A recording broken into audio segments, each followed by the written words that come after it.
Today we're finalizing our message series, Formed for Life, that we've been walking through this whole month of January. And that Formed for Life is what we talked about 3 weeks ago of our family and the F and how we live that out in our home. What does it look like to live faithfully for Jesus in our family, in our household? And then next we talked about the O, and that is our occupation, our Monday to Friday. And how do we live for Jesus and experience Jesus in our Monday to Friday, whatever that looks like for you. And then last week we talked about the R, which is our relationship with Jesus that pulls everything together because Jesus is the cornerstone of our lives and the cornerstone of truth. And we can't understand how do we live for Jesus in our family or in our workplace or in our schools if we don't first realize who Jesus is to us and how we walk with him. And that's why getting to know him is so crucial. And today we're going to be dealing with the last part of Form, and that's the M, and that's our mission in life. The reality of why we are here. And I bet all of us in some way, in some fashion, have asked this question, why am I here? Why do I exist? What is my purpose? This is the question of humanity that we all wrestle with, that we all walk through. And to be honest with it, we never finally end the answer to this question, because I don't care if you're an elementary or you're a teenager walking through middle school or a high school, or you're a college student, you're a young adult, or you're in the retirement age. We all wrestle with this question. What's my purpose? Why am I here? What am I trying to strive for? And as Christians, we tend to ask it through this lens. God, what is your will for my life? Help me understand your will. Have you ever asked that question? And can I just be honest with you? Like 99% of God's will for your life is already answered throughout the scriptures of living out our form in him, through our family, through our occupation, through our getting to know him and our relationship with him, and living out that mission. And the more we realize that the majority of God's will for our life is already answered, he already laid it out in scriptures as he wrote his story through the people in the Bible, that we see that in our life. We realize what that means for me and how I live that out. And the more we align our form with the reality of the gospel, with the reality of who Jesus is and what he is for us, then we begin to get a grasp and see the reality of that final 1% of our own uniqueness and what God might be calling us towards and what God might be aligning us. And so our role is to focus on how can I live for him in that 99% of my form, in my everyday life, in my home, in my life, getting to know him and walking with him in all aspects and walk and living with him. And then he'll begin to open those doors. And here's the reality with Jesus. As you align your form with him, he will either do one of these things for you. He will either open doors of opportunity. When he opens up doors, it's amazing to see, God, I never knew that opportunity was there. I didn't see that because I was so focused on this moment. And when he opens up those doors, it's amazing. And sometimes he closes doors. And he closes the doors when we think like, God, that just seems so right. I want to go down that path. It seems so perfect for me. Why does that opportunity never open up? Well, because he's maybe shutting the door on you. He's closing doors because you know why? He has something better for you. And if you're a knucklehead like me and you just don't ever get it, sometimes he just rips us through the keyhole. He's like, if you're not going to figure it out, I'm going to get you to figure it out. But as we walk with Jesus and we align our form with him, we begin to get the glimpse of, God, what's your will for my life? What's my purpose in you? And here, as we walk this, we are identifying our purpose. And what we soon realize is that as we align our form, God's primary purpose for us is the mission to live out his gospel story. That's the primary purpose. When we walk with him and live with him, we are trying to live out his gospel story in our lives, and that's the mission that he's given to us. God desires for us to walk with him in that regard. And so God desires to write his story through us. And so often, here's the struggle. We focus on, God, what's my story? How can I walk with you? What does my life look like? And we miss the fact that God wants to actually write his story through us. You know what makes the Gospels, the Bible sometimes so difficult to wrestle with? Is because the gospel and the scriptures are primarily written from the lens of God writing his story through broken and messed up people. That's what it's all about. And we see the reality of how God works in the lens of the stories throughout the scriptures. And so often in our lives, we focus on this stage that we call our lives. And the stage of our lives that we live on, we're so focused on the here and now and the experience and the moment. And God, what are you doing? Make this perfect. Make this day. Make my dreams come true. Make this happen in my life, whatever that is for you. And we just see all the messiness and the chaos. And here's the craziness, okay? We struggle with trusting God because we see chaos all around us. But the beauty and the reality of the gospel story is God always works through the chaos. He always comes through in the chaos because we're so focused on the stage of our life that we miss the reality that behind the stage, behind the curtain, there is a God that's constantly working to write his story through us.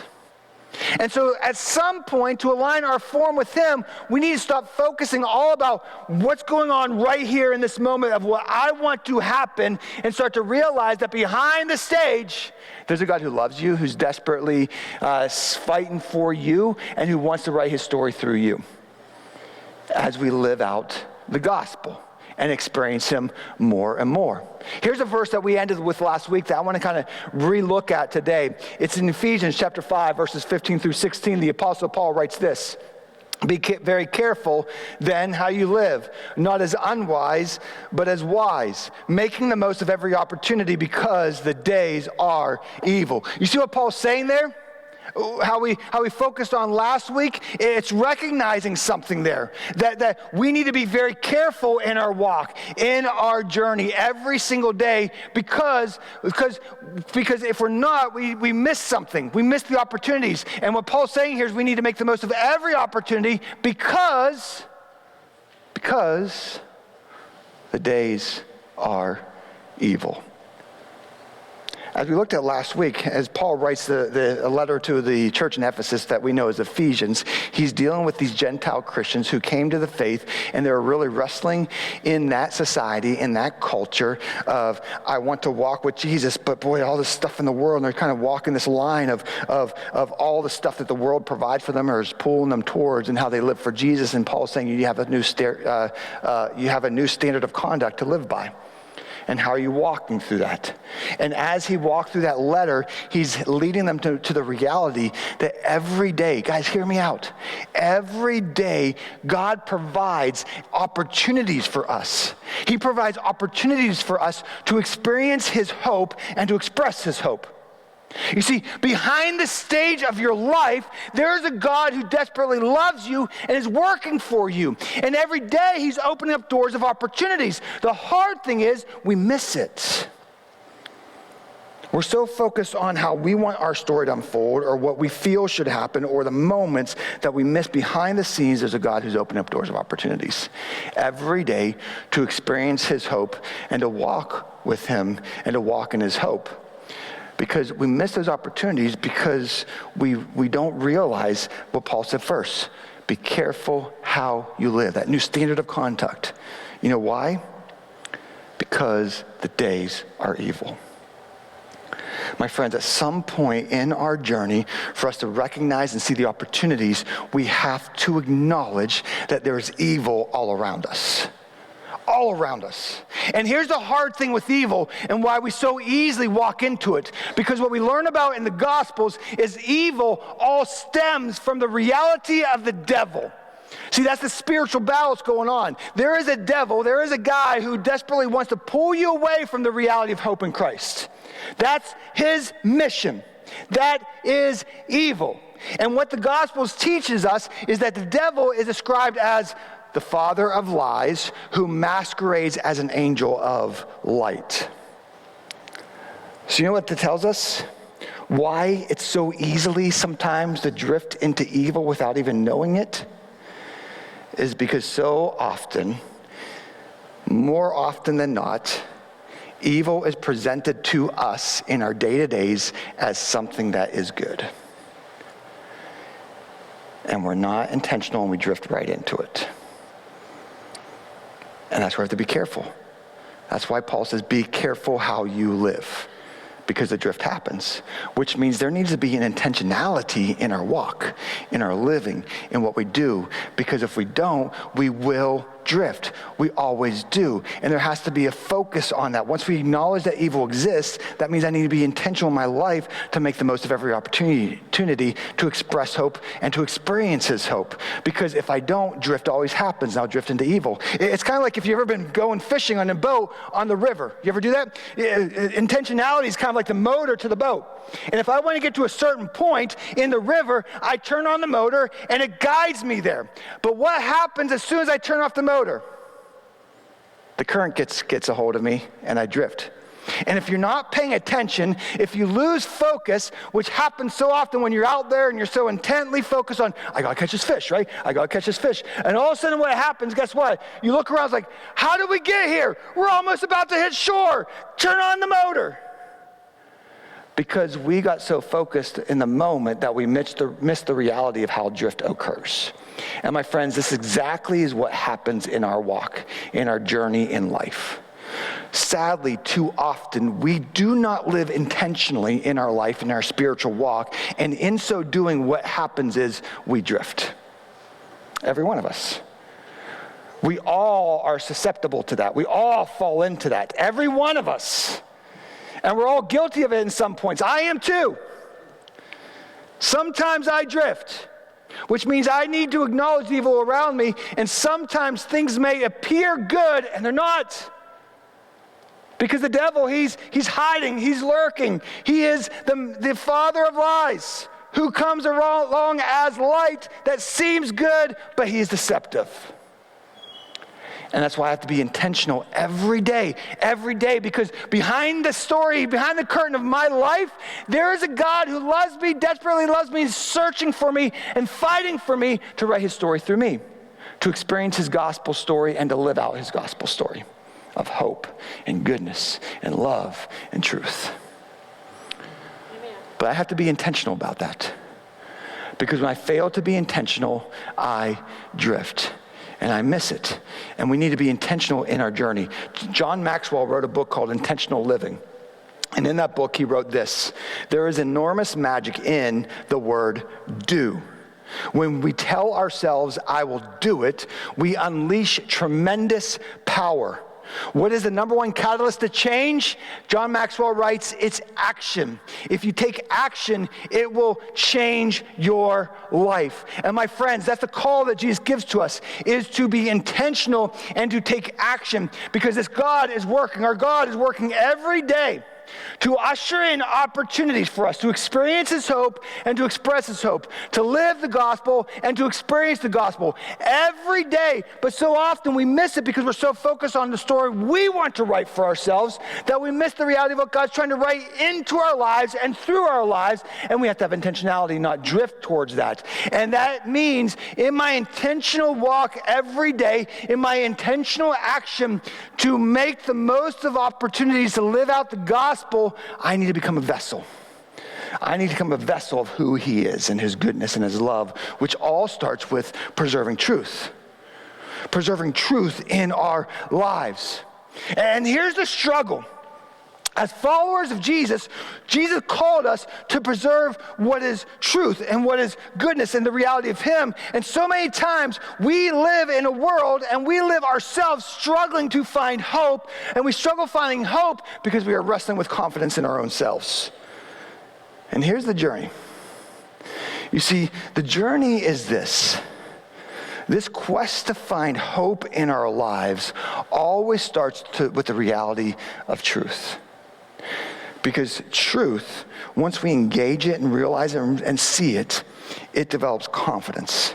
And so often we and so many people in our world are wrestling with confidence. We live in a world that's broken with confidence, trying to figure out where can I find confidence in myself. And the reality is it was never to be in ourselves, it's always to be in the truth. And what happens is when we don't understand truth and the cornerstone of truth, we wrestle with confidence. And the more we wrestle with confidence, we miss out on hope. But here's the journey. Once we understand truth and recognize what is truth and who is truth, that builds confidence in who we are. There's a God who's writing a story into our lives and what he's trying to do for us, and he's opening up all these opportunities. And once we understand truth, that builds confidence. And once we build confidence, then we find hope. That's what the Hebrew writer writes about. Having confidence in a hope that's unseen and chasing that. And so often we struggle with hope because it all goes back to our struggle with confidence in ourselves and the reality of our lives. And because we struggle with confidence, it all circles back to the reality of what is truth. It all gets back to those fundamentals. And the Gospels teaches us that Jesus is truth. In the Gospel of John, the writer said that Jesus is the Word, and the Word became flesh. He is truth. And so living out truth and experiencing truth that leads to confidence, that develops hope in our lives, is realizing who Jesus is, who he is for us, and what it means to walk with him and experience him more and more and living for him. Jesus said these words in Matthew 5:13 about preserving truth. He said, "You are the salt of the earth, but if the salt loses its saltiness, how can it be made salty again? It is no longer good for anything except to be thrown out and trampled underfoot." Jesus said, "You are the salt of the earth." When you give your life to Jesus and you are a follower of him, you are now salt. And in those days when Jesus was using this analogy, salt was a preservative for food. So the analogy that Jesus was making was, as followers of Jesus who walks by his example, we are to be the ones who preserve truth in this world. And that truth is found in the reality that Jesus is truth. He is the cornerstone. He is the way, the truth, and life. That's what Jesus said. And it's realizing that in our walk and in our journey. And we have a responsibility to know him more, to understand him more, to walk with him more, so that we are instruments that live out his truth in this world. And to preserve what is truth all around us. And when we consistently, here's the struggle. When we consistently miss our opportunities in this, Jesus said that we lose our saltiness. We lose our effectiveness. And darkness and evil begins to take over. It takes over. And that's why it's so crucial that we walk this out and live for this. And my friends, don't get me wrong. Being salt in this world does not mean we become these jerks on social media that all of a sudden has to win an argument or a debate. That's not what being salt is all about. What being salt about, preserving truth, is learning the balance. Learning the balance that we see Jesus walked, that Jesus exemplified, and the balance that Paul highlights in Colossians. You know what Paul wrote in Colossians 4? He said, we are to speak seasoned with grace, seasoned with salt. That's what Paul wrote. And we go back to the reality of who Jesus is and how he interacted with the world and those around him and how he walked that walk. He walked in love. He spoke grace, seasoned with salt. Never did he dismiss or deny truth. He always said, go and sin no more. And he always called out sin. But he always built into those conversations love and grace. The reality of hope. Jesus said, they will know you are my disciples by your love. See, walking in love is getting to know them and understanding them and caring for them, even despite what's going on in the world around them. Investing in them, in the people around you. In your form, your family, with your occupation, your coworkers, or wherever it may be, right? And speaking grace, as Paul wrote, seasoned with salt. I think we really wrestle, and Christians have always wrestled over time because we feel we're living the gospel and we're speaking the truth in love, but what we're really doing is we're taking this big old pallet, this bucket of salt, and just dumping it on them. Here's the truth. And you might have the truth part right, but you're really missing love and grace. And they'll never hear the truth without love and grace. They never will. And so this preserving truth, walking as salt, as Jesus called us, it's this balance that we have to figure out that the Gospels and the letters of Paul teaches us. How do I walk in my world, whatever that world looks like, wherever you go from Monday to Friday? How do I be a person who walks in love with deep concern for those around me? And in those moments that I speak grace with some salt sprinkled in. It's a balance. It's hard. I get it. But that's what preserving truth is all about, and walking as Jesus did. And secondly, he said to be light. To be light. See, being light is this realization that we are a reflection of the light. We aren't the light. We aren't the one who goes in there and changes the dynamics or the culture or the experiences around us. We're not the ones who will change people's heart. That's not our role. That's God's. Our role is to be a reflection of him that ushers in his light into this world. And Jesus said this in Matthew 5, verses 14 to 16. You are the light of the world. A town built on a hill cannot be hidden. Neither do people light a lamp and put it under a bowl. Instead, they put it on its stand, and it gives light to everyone in the house. In the same way, let your light shine before others, that they may see your good deeds and glorify your Father in heaven. You see this journey that Jesus put us on to be his light, and so often we don't realize the spiritual battle that's going on all around us, this true battle for hope that's built on what is truth, and what do I find my confidence in what truth that is, and how does that confidence develop hope in my life? And we wrestle with this, and the more we wrestle with this, and we don't do what's right, we follow Jesus, who is walking in love, being grace, and seasoned with salt, we usher in darkness rather than bringing light. And see, but light destroys darkness, and it brings in hope. But my friends, you know what this really means? Again, it takes this intentionality of action. How do I be light in the world around me? We have to be intentional with it. And every day, guys, listen to me. Every day, God is giving you opportunities to be his light. But here's the challenge. Like Jesus said, sometimes we kind of put a bowl, we kind of hide it. We don't be the light.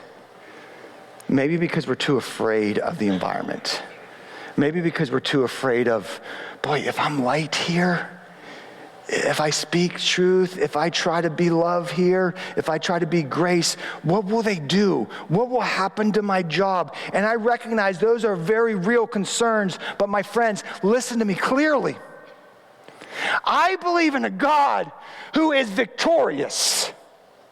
And sometimes we snuff out our ability to be his light because we are too afraid, and we fail to trust the power and the reality of the God we serve rather than the world around us. And my God is victorious. The Bible says the God I serve wins. He is light. And when I read these gospel stories from Genesis to Revelation, I read story after story of some of the most critical and crucial time periods in our history. I read stories of some of the most difficult scenarios that a person could ever face. And in every scenario, my God came through. And that same God is the same yesterday, today, and forevermore. And my friends, stop living in fear of being his light, and let your light shine. Let it shine.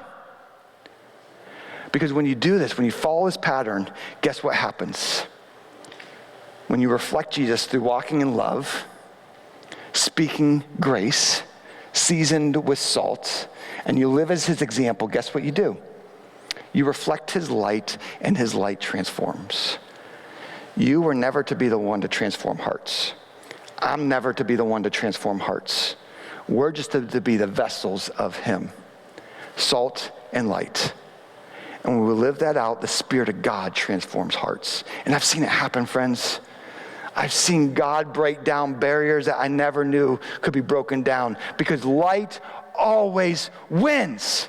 And when we live fearful and we kind of snuff out the light and we choose ourselves to not take those opportunities but to live in darkness, we let darkness overcome. But when we let the light shine, light always wins. It always wins. trust in the victorious God that we serve. And to live in this walk, to be intentional in this journey, we need to live out what Paul highlights in Romans 12. I encourage you to read Romans 12 this week to give you some overview of what he's saying there. He says, we will not conform to the world. Do not conform to the world, just like what Paul's writing to the church in Ephesus.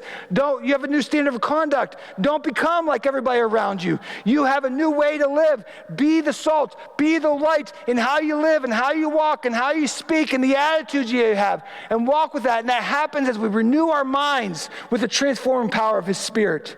And as we walk this walk, be living sacrifices. Which means every day of my life, I got to stop focusing on what do I want my story to be. I got to realize God's working behind the scenes to write his story into my life. And what that means is I need to give up myself for the best of everybody around me. I live my life to honor him, to serve him, and to serve others around me. And then I will always, as Paul wrote in Romans 12, choose to let good win over evil. I will choose good over evil in my behaviors, my choices, my attitudes, and my word. Because the challenge is so often we struggle with being light because in the moment we don't always respond well. And sometimes our actions suggest we believe evil is better than good. When someone wrongs us, we try to, let me get them back. Let me take revenge. And guys, I get it. I drive down the parkway too, and I have a hard time. I'm with you. But in all those moments, we always have to recognize and understand and be intentional with our responses. Every time. Because so often we fail to be light, we fail to be salt, because unknowingly we drift towards evil in how we respond to those around us. And rather than grabbing a hold of those opportunities that God gave to us, we're destroying them. We're destroying them.